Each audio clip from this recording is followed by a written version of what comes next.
मृत्यु के बाद सूक्ष्म शरीर कैसा होता है उसकी जानकारी इस वीडियो में दी गई है।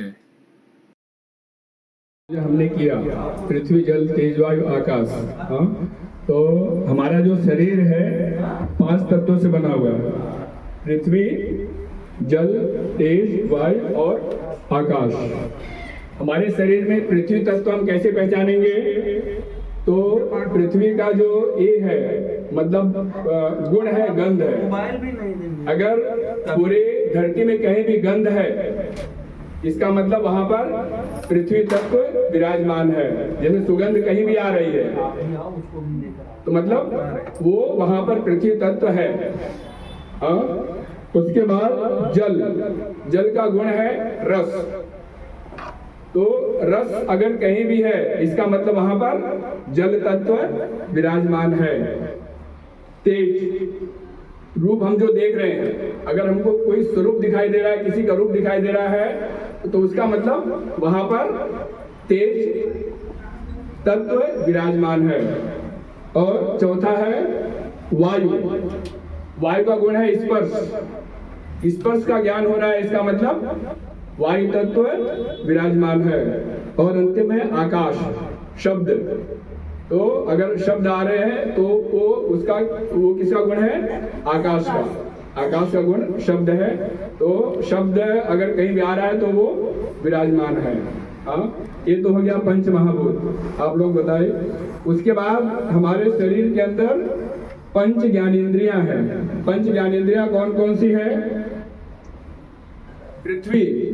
पृथ्वी की जो इंद्रिय कौन सी है? नासिका। गंध हम लेते हैं ना, हाँ, तो जो गंध हमें कहाँ से मिला? पृथ्वी तत्व का आभास कहाँ से हो रहा है? हमें नासिका से हो रहा है। फिर उसके बाद जल, रस गुण है। वो किससे हो रहा है? रसना अर्थात जीभ से, जिह्वा से। और तीसरा है तेज का गुण क्या है? रूप। किससे दिखाई दे रहा है? वो नेत्र से। हाँ, उसके बाद वायु का गुण हो स्पर्श का ज्ञान किससे हो रहा है? त्वचा से। और अंत में आकाश गुण क्या है? शब्द का आभास किससे हो रहा है? हमें कर्ण से। हाँ, तो ये जो हमारी ज्ञानेंद्रियां हैं, हाँ, तो अगर इसमें कहीं भी विकृति आती है, किसमें? मतलब इन गुणों में, इन पंच महाभूतों में, तो हमारी वो इंद्रियां विकृत होती हैं। वो इंद्रियां काम सही तरीके से नहीं करती हैं। ये हमने बता दिया पंच ज्ञानेंद्रिय। उसके बाद पंच कर्मेंद्रिय। मुख से हम भोजन करते हैं। फिर उसके बाद हाथ से कर्म करते हैं। मुखस्थ, पाद, पैर से हम चलते हैं। पायु और उपस्थ, मल और मूत्र विसर्जन की इंद्रिय, ये पंच कर्मेंद्रियां हैं। जब शरीर का नाश होता है, शरीर के अंदर से आत्मा निकल जाती है, तो क्या करते हैं? हम शरीर को जला देते हैं। किसका नाश हुआ? पंच कर्मेंद्रियों का नाश हो जाता है। हाँ, हाथ पैर वो सब जल जाते हैं। और किसका नाश होता है? पंच ज्ञानेंद्रियों का नाश हो जाता है। 10 का नाश हो गया। पंच ज्ञानेंद्रिय गया, पंच कर्मेंद्रिय गया, और शरीर जो बना हुआ पंच महाभूत से बना हुआ है, पंच महाभूत का नाश हो गया। हाँ, पंच ज्ञानेंद्रिय, पंच कर्मेंद्रिय, वो सब पंच तत्व में विलीन हो गए। लेकिन बचा क्या? गुण बचा है। गंध, रस, रूप, स्पर्श और शब्द।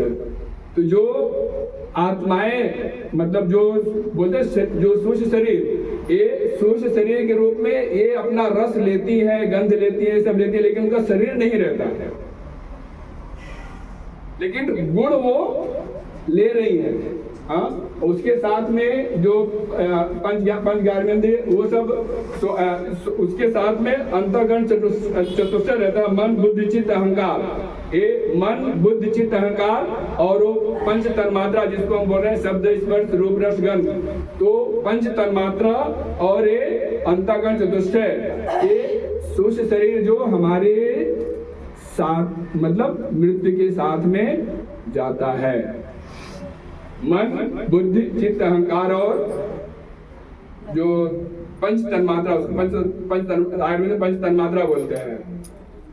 तो जब दूसरा शरीर जन्म लेता है तो हमारे अंदर की जितने भी हमने जो भी कर्म किए हुए हैं वो सब किसमें जमा होता है? हमारे चित्त के अंदर। चित्त बोलते हैं मेमोरी, जैसे मेमोरी कार्ड रहता है वो सब उसके अंदर स्टोर रहता है।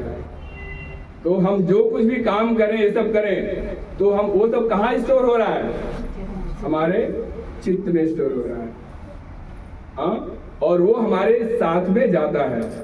इसलिए जन्मदिन मनाने के लिए गुरुजी ने कहा है जन्मदिन सब लोग मनाएं और अपने आप को देखें कि हम अपने चित्त को कितना शुद्ध कर रहे हैं, क्योंकि चित्त की शुद्धि बहुत जरूरी है। निर्मल मन जन सो मही पावा, मोहि कपट छल छिद्र न भावा। हाँ, जितना चित्त आपका शुद्ध होगा उतना आपका जीवन सफल होगा। इसलिए जन्मदिन के अवसर पे हम लोगों को क्या करने की आवश्यकता है? अपने चित्त को शुद्ध करने की आवश्यकता है, जिससे हम एक कदम आगे बढ़े। हाँ, ये जन्मदिन के उपलक्ष्य में आप लोगों को ये पूरा ये बता दिया गया कि हमारे जो स्थूल सूक्ष्म कारण स्थूल और सूक्ष्म शरीर के बारे में बताया गया। कारण शरीर की चर्चा यहाँ बनी हुई। जो हमारा सूक्ष्म शरीर है मृत्यु के बाद जाता है और उसका जो ये जो हमें मतलब उसकी जानकारी हम लोगों को रहनी चाहिए। ये हम लोगों को आयुर्वेद में बताया गया है, ये बाहर कहीं आप लोगों को मिलेगा नहीं। हम आयुर्वेद पढ़े हुए हैं, इस वजह से उसकी हमको जानकारी है, वो जानकारी हमने आप लोगों को दिया। बाहर कहीं ये नॉलेज आपको नहीं मिलेगा। BMS में सेकेंड ईयर में जो ये चैप्टर आता है चतुर्विंशात्मक पुरुष, वो अपना मतलब हम लोग का एक सब्जेक्ट है, उसके अंदर है 24 तत्व के पुरुष की व्याख्या वहाँ की गई है जो, और इसी का वर्णन गायत्री महाविज्ञान में भी है, गुरुदेव ने किया हुआ है। गायत्री महाविज्ञान आप लोग पढ़ोगे तो उसमें भी इस चीज का वर्णन है। चेतन अचेतन सपर चेतन मन। चलिए गायत्री मंत्र आहुति। अब गायत्री मंत्र आहुति के पहले जैसे अपने वहां पर हम यज्ञ करते हैं, यज्ञ की ऊर्जा